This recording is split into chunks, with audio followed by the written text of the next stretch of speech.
Hi students, a hearty welcome to all of you. Today I am going to deal a very important topic for you. आप लोगों के लिए बहुत ही महत्वपूर्ण topic है बच्चों.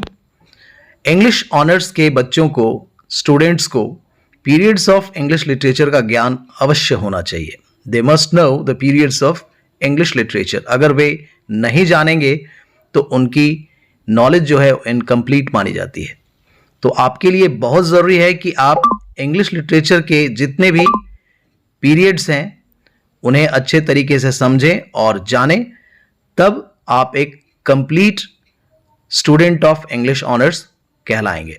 आइए हम लोग शुरू करते हैं और समझते हैं. 450 से 1066 का जो पीरियड है, 450 ईस्वी से 1066 ईस्वी, यह ओल्ड इंग्लिश या एंग्लो सेक्शन पीरियड कहलाता है. ठीक है. 1066 से 1500 का जो समय है वह मिडिल इंग्लिश पीरियड कहलाता है. 1500 से 1600 द रेनासा पीरियड कहलाता है. 1600 से 1785 द न्यू क्लासिकल पीरियड के नाम से जाना जाता है. 1785 से 1832 द रोमांटिक पीरियड के नाम से हम लोग जानते हैं इसे. 1832 से 1901 द विक्टोरियन एज के नाम से पॉपुलर है. 1901 से 1914 द एडवर्डियन पीरियड के नाम से जाना जाता है. 1910 से 1936 द जॉर्जियन पीरियड के नाम से प्रसिद्ध है. अर्ली 20th सेंचुरी को हम लोग द मॉडर्न पीरियड कहते हैं. Mid 20th century the post modern period कहलाता है. तो ये बेसिक है जिसे आपको बहुत अच्छे तरीके से जानना चाहिए और याद कर लेना चाहिए. आइए हम लोग इसके सब पीरियड्स को भी समझेंगे. जब हम एक आउटलाइन देखते हैं हिस्ट्री ऑफ इंग्लिश लिटरेचर का, तो the classical period of English literature जो है वो 1200 BCE से 455 BCE के बीच माना जाता है. तो यहां BCE का अर्थ होता है बिफोर कॉमन एरा. ठीक है. तो बिफोर कॉमन एरा को पहले लोग BC को बिफोर क्राइस्ट पढ़ते थे, और जो AD था एनो डोमिनी, उसको हम लोग AD कहते थे, लेकिन इसे बदल दिया गया है. लोग इसे आजकल बिफोर कॉमन एरा और आफ्टर कॉमन एरा के नाम से लोग देखते हैं, या कॉमन एरा के नाम से हम लोग सीधे कहते हैं जब शुरुआत हो जाती है AD की. ठीक है. सो जो क्लासिकल पीरियड का जो टाइम है वो 1200 से 455 BCE के बीच है. होमरिक और हीरोइक पीरियड जो है वो 1200 से 800 BCE का है. क्लासिकल ग्रीक पीरियड जो है वो 800 से 200 BCE का है, यानी बिफोर क्राइस्ट वाला आप समझ लें. ठीक है. बिफोर कॉमन एरा का है. क्लासिकल रोमन पीरियड जो है वो 200 BCE से 455 BCE का है. और पैट्रिस्टिक पीरियड जो है वो 70 CE से लेकर 455 CE. ठीक है. इस पीरियड को, यानी कॉमन एरा, वो है पैट्रिस्टिक पीरियड कहलाता है. ठीक है. द मेडिएवल पीरियड, जो कि 455 CE से 1485 CE के बीच माना जाता है. ठीक है. द ओल्ड इंग्लिश यानी एंग्लो सेक्शन का पीरियड 423 से 1066. ठीक है.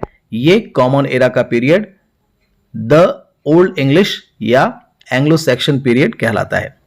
द मिडिल इंग्लिश पीरियड जो है वो 1066 से 1450 CE के बीच माना जाता है. Right. The Renaissance and reformation, जिसे 1485 से 1660 CE के बीच माना जाता है, इसके अंतर्गत यह 6 पीरियड हैं. अर्ली ट्यूडर पीरियड 1485 से 1558, एलिजाबेथन पीरियड 1558 से 1603, जैकबियन पीरियड 1603 से 1625, कैरोलिन एज 1625 से 1649, कॉमनवेल्थ पीरियड और प्यूरिटन एज जो होता है वो 1649 से 1660 के बीच माना जाता है. ठीक है. द एनलाइटमेंट और न्यू क्लासिकल पीरियड जो है, जिसे 1660 से 1790 के बीच माना जाता है, इसके बीच 3 पीरियड्स देखने को मिलते हैं. रेस्टोरेशन पीरियड जो 1660 से 1700 है, द अगस्टन पीरियड और अगस्टन एज 1700 से 1750, द एज ऑफ जॉनसन 1750 से 1790। ठीक है। द रोमांटिक पीरियड 1790 से 1830 के बीच माना जाता है। इसमें रोमांटिक पोएट्स और गॉथिक राइटिंग्स की गई थी, right. The Victorian period and the 19th century 1832 से 1901 का जो पीरियड है, इसके अंतर्गत sentimental novels and intellectual movements like aestheticism and the decadence, ऐसी बहुत बड़े बड़े मूवमेंट्स हुए हैं। तो यह पीरियड जो है वो विक्टोरियन पीरियड के नाम से जाना जाता है। द मॉडर्न पीरियड जो है 1914 से 1945 के बीच का माना जाता है। इसमें मॉडर्निस्ट राइटर्स आए थे, रियलिज्म हुआ था, ये सब चीजें देखने को मिलती हैं। द पोस्ट मॉडर्न पीरियड जो है उसका एक्सटेंशन 1945 से आगे का जितना भी पीरियड है वो पोस्ट मॉडर्न पीरियड कहलाता है। इसमें मेटाफिकेशन, मल्टीकल्चरलिज्म, मैजिक पोइट्री, ये सारी चीजें देखने को मिलती हैं। सो डियर स्टूडेंट्स, इस तरीके से आप पीरियड को जरूर याद कर लें, तभी आप जब आगे लिटरेचर में बढ़ते जाएंगे तो आपके बहुत सारे कॉन्सेप्ट्स क्लियर होते जाएंगे और आप समझ भी पाएंगे। अगर ये आप याद नहीं रखेंगे तो आपका कॉन्सेप्ट बहुत अच्छा नहीं कहलाएगा। So dear students, thanks a lot for watching the video. Like, share and subscribe the channel. Thanks a lot again. Have a good day. Bye bye.